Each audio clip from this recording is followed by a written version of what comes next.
إذا أرادت المرأة أن تحافظ على زوجها فلتحافظ على هذه المواطن الثلاثة: ألا ترده عند حاجته، وألا تنكر له خيرا، وألا تطالبه بما ليس عنده.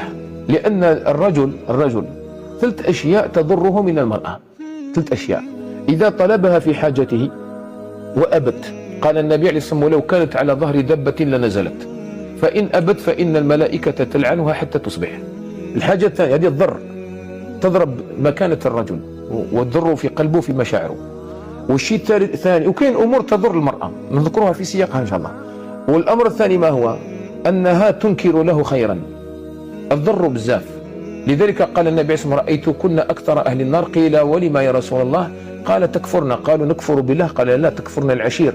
لو أحسن أحدهم إلى إحداكن الدهر كله، حياته كامل، ثم في يوم من الأيام تغضب هذه المرأة وتقول له: لم أرى منك شيء خيرا قط، ما شفت حتى خير منك، شفت غير نهار ضربها ونهار سبها كذا فقط، استحضرت هذيك الأشياء، فبعد ذلك تنكر جميع الخير.